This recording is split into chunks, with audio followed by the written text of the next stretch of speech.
ब्रह्मा जी का भगवती के चरण नख में समस्त देवता लोक आदि को देखना तथा भगवान विष्णु, भगवान शंकर और ब्रह्मा के द्वारा भगवती जगदम्बिका की स्तुति।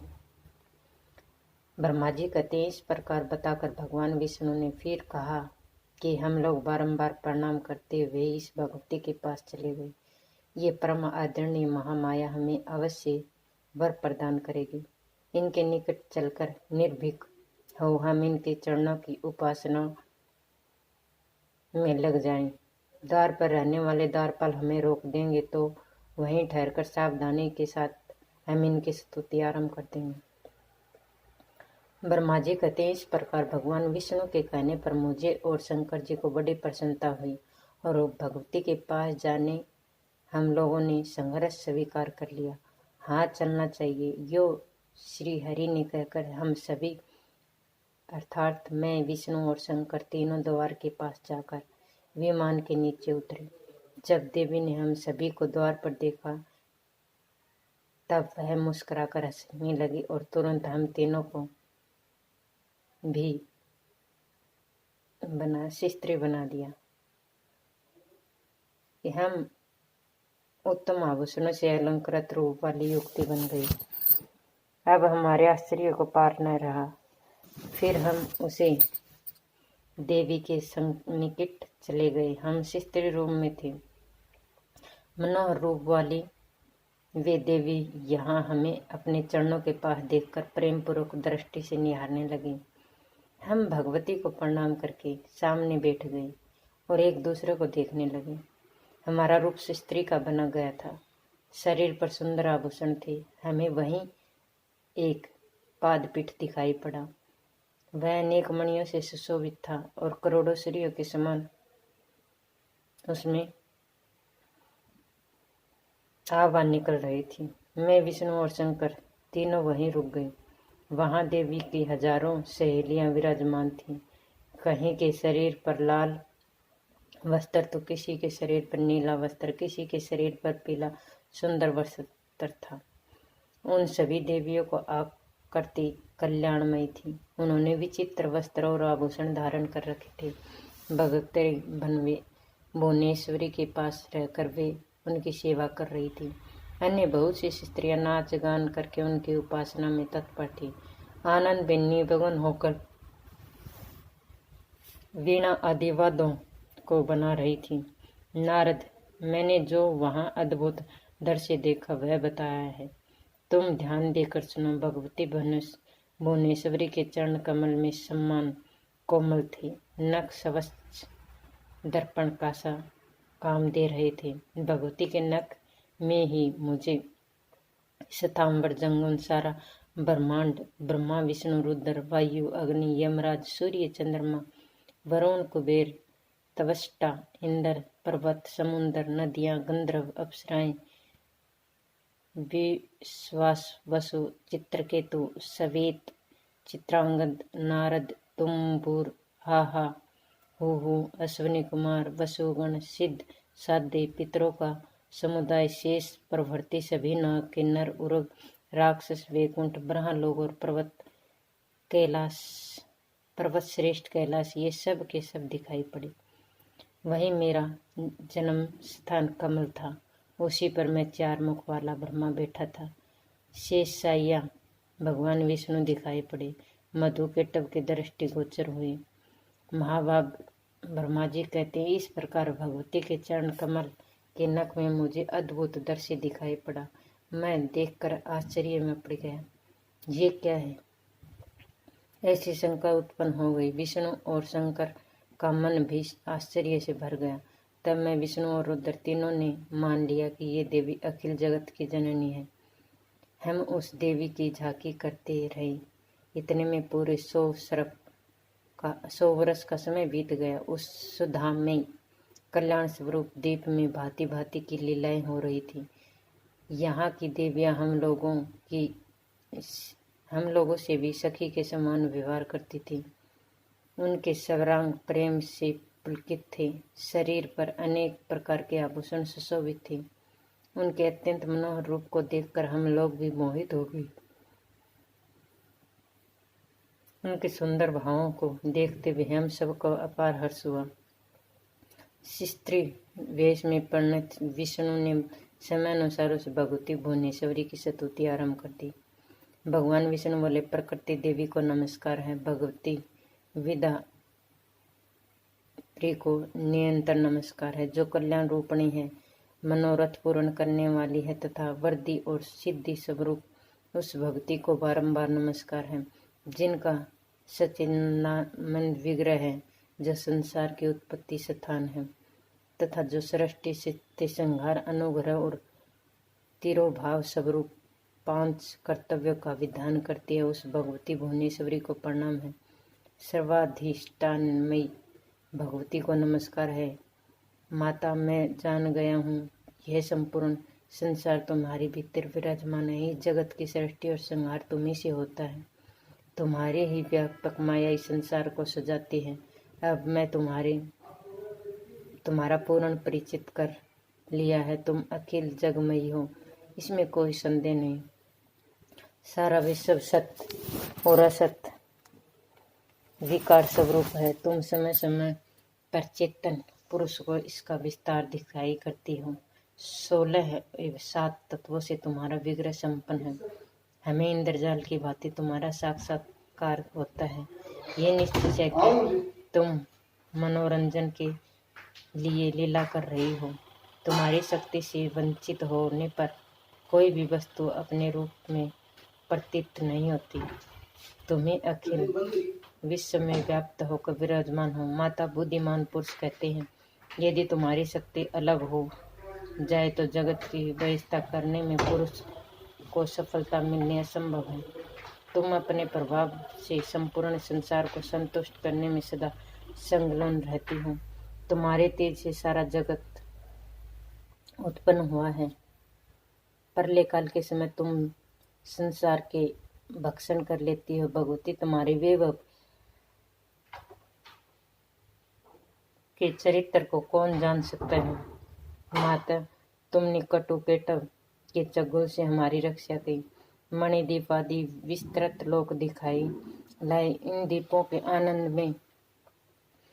आनंद भवन में हमें पहुंचाए। हम करोड़ों उत्तम दृश्य देखने में सफल हुए। भवानी, ये सब तुम्हारी ही महान कृपा है। माता, जब मैं शंकर और ब्रह्मा भी तुम्हारे अचिंत्य प्रभाव से अपरिचित हैं, तब दूसरा कौन है जो उसे जान सके। तुम्हारे बनाए हुए जितने भवन हैं, तुम्हारे इस शक्ति संपन्न नख दर्पणों से हमें उनकी झांकी मिली है। देवी, हमने इस लोक से दूसरे ही ब्रह्मा, विष्णु और शंकर देखे हैं। सब में वैसी ही असीम शक्ति है। क्या अन्य लोक में भी ये नहीं है। देवी, तुम्हारे इस फैले हुए अचिंत्य ऐश्वर्य को हम कैसे जाने। माता, चरण कमलों में मस्तक झुकाकर मैं तुम्हें यही मांगता हूँ कि तुम्हारा ये रूप निरंतर मेरे हृदय में बसा रहे। मेरे मुंह से तुम्हारा नाम कीर्तन होता रहे तथा नित्य तुम्हारे चरण कमलों की झांकी से कभी वर्जित न हो। आर्य, मेरे प्रति तुम्हारा ये भाव बना रहे। मेरा सेवक है और मैं मन में सदा तुम्हें अपनी स्वामिनी मान करूं। माता, पुत्र की भांति यह अव्यभिचारिणी धारण हम दोनों के हृदय में सदा विद्यमान रहे। जगदम्बा, तुम जगत के संपूर्ण प्रपंच को जानती हो, क्योंकि सारे ज्ञान की अंतिम सीमा तुम्ही से समाप्त हो जाती है। मैं तुम्हें क्या निवेदन करूं। भवानी, जो उचित हो वही करो। तुम्हारी इच्छा के अनुकूल ही कार्य होना चाहिए। ब्रह्मा सृष्टि करते हैं, विष्णु पालन करते हैं, रुद्र संहार करते हैं, पर जब तुम्हारी इच्छा से हम में शक्ति उत्पन्न होती तभी हम इस कार्य में संपादन के अधिकारी होते हैं। गिरिजानंदनी, तुम सबकी माता हो। जगत का पालन करना और उसे टिकाए रखना तुम्हारा स्वाभाविक कार्य है। वरदायिनी भगवती, तुम्हारी शक्ति से संपन्न होने पर सूर्य जगत को प्रकाशित करता है, पर शुद्ध स्वरूप हो यह सारा संसार तुम्ही से उदासित हो रहा है। मैं ब्रह्मा और शंकर हम सभी तुम्हारी कृपा से विद्यमान हैं। हमारा अभिभाव और तिरोभाव हुआ करता है। केवल तुम ही नित्य हो, जगत जननी हो, प्रकृति और सनातनी हो। यह निश्चय है कि बुद्धिमान मनुष्य की बुद्धि और शक्तिशाली जनों की शक्ति तुम ही हो। कीर्ति, क्रांति और कमल तुम्हारे नाम है। तुम्हें शुद्ध स्वरूपा हो। तुम्हें कभी तुम्हारा मुख मलिन नहीं होता। मुक्ति देना तुम्हारा स्वभाव ही है। मर्त्युलोक में पधारने पर भी तुम सदा विरक्त रहती हो। वेदों का मुख्य विषय गायत्री तुम ही हो। स्वाहा है, शब्दा, भगवती और ओम ये तुम्हारे रूप हैं। तुम्ही ने देवताओं की रक्षा के लिए वेद शास्त्रों का निर्माण किया। परिपूर्ण समुद्र के तरंग के समान संपूर्ण प्राणी अनित्य हैं। ये सभी अजन्मा ब्रह्मा जी के अंश हैं।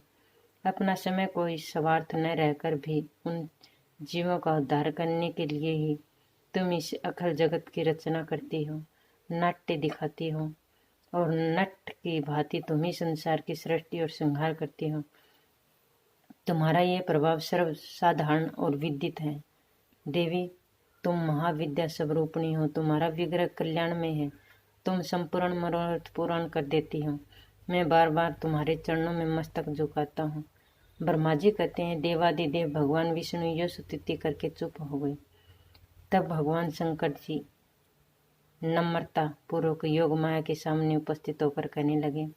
भगवान शंकर जी बोले, देवी, यदि महाभाग विष्णु तुम्ही से प्रकट हुए हैं तो उसे बाद उत्पन्न होने वाला ब्रह्मा भी तुम्हारे ही बालक हुए। फिर मैं तमोगुणी लीला करने वाला शंकर भी तुम्हारी संतान नहीं हुआ, अर्थात मुझे भी उत्पन्न करने वाली तुम ही हो। शिवे, संपूर्ण संसार की सृष्टि में तुम बड़ी चतुर हो। माता पृथ्वी, जल, पवन, आकाश, अग्नि, ज्ञानेन्द्रिय, कर्मेंद्रिय, बुद्धि, मन और अहंकार ये सभी तुम ही हो। इस चराचर जगत को तुम ही बनाती हो। इसके बाद वे ब्रह्मा, विष्णु और शंकर तीनों सदा इसे सजाने में व्यस्त हो जाते हैं। माता, यदि कहा जाए कि पृथ्वी, अप, तेज, वायु और आकाश इन पांचों सगुण तत्वों से जगत समय उत्पन्न हो सकता है तो ये पांच तत्व ही तुम्हारी कला है। तुमसे पृथक इन तत्वों की अभिव्यक्ति ही कैसे हो सकती। माता, ब्रह्मा, विष्णु और महेश का रूप धारण करके तुमने जगत की रचना करती हो। अतः संपूर्ण चराचर जगत तुम्हारा ही रूप है। तुम भली भांति सवांग मनाकर कोतुल वंश अपनी इच्छा के अनुसार क्रीड़ा करती हो और शांत भी हो जाती हो। इसी संसार की सृष्टि, स्थिति और संहार में तुम्हारे गुण सदा समर्थ हैं। इन्हीं तीनों गुणों से उत्पन्न हुए हम ब्रह्मा, विष्णु, महेश, शंकर एवं शंकर नियमानुसार कार्य में तत्पर रहते हैं। हम ये तीनों देवताओं जो जगत का कार्य संभालते हैं तुम्हारे ही रूप हैं। सबका कारण तुम ही सिद्धि हो। मैं, ब्रह्मा और विष्णु विमान पर चढ़कर जा रहे हैं। हमें रास्ते में नए नए जगत दिखाई पड़ी।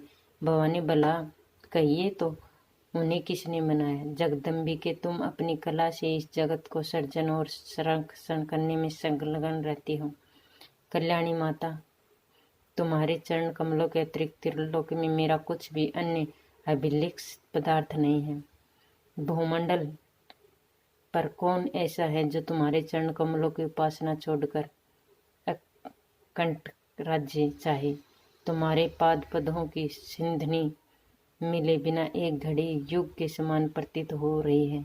माता, तुम्हारी चरण कमलों की उपासना न करके जो पुण्य आत्मा मुनि तपस्या में संलग्न रहते हैं, निश्चय ही उन्हें भाग्य निर्माता ब्रह्मा ने ठग लिया है।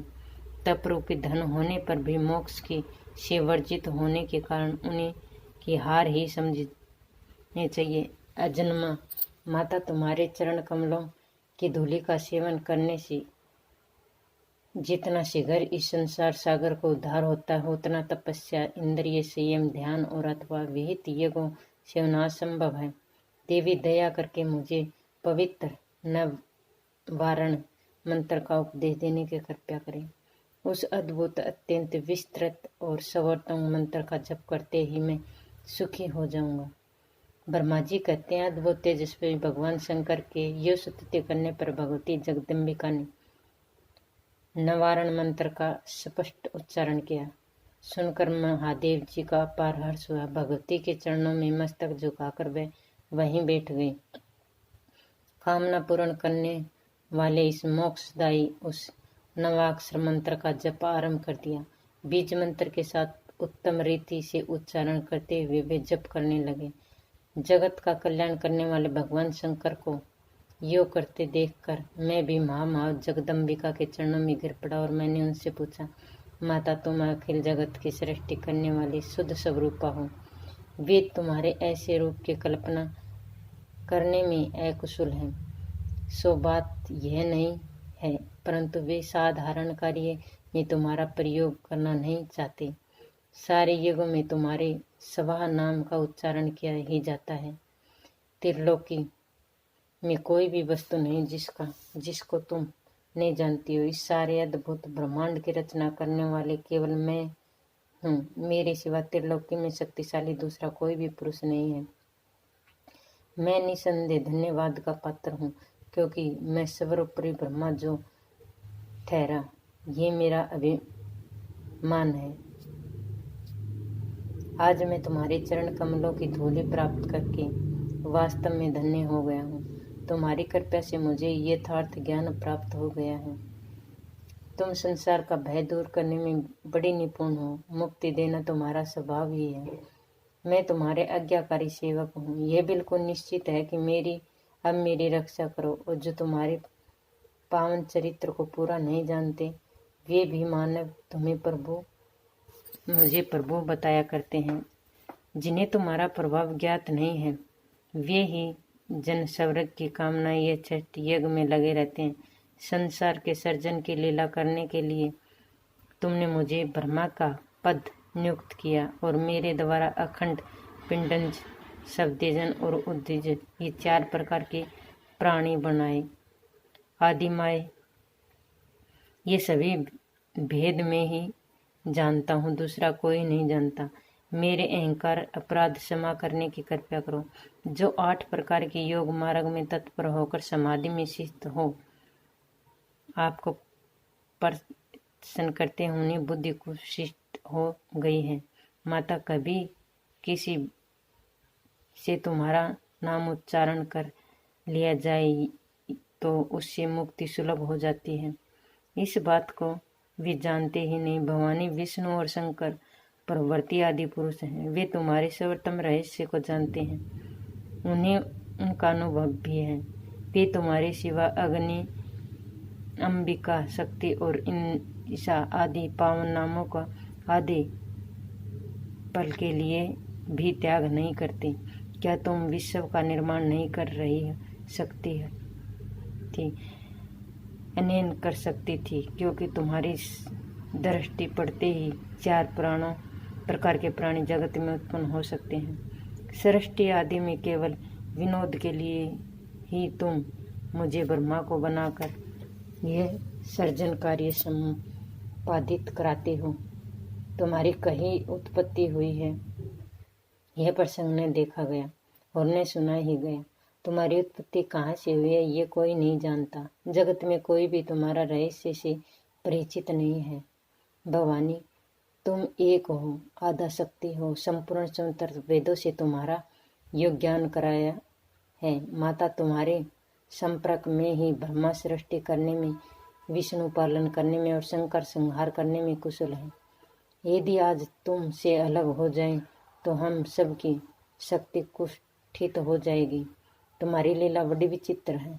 अल्प यज्ञ पुरुष इस विषय में विवाद कर बैठते हैं। कौन है जो तुम्हारी विनोदपूर्ण लीला से मोहित न हो जाए? आदिदेव भगवान विष्णु अकर्ता हैं, उनके न उन्हें कोई जानता है।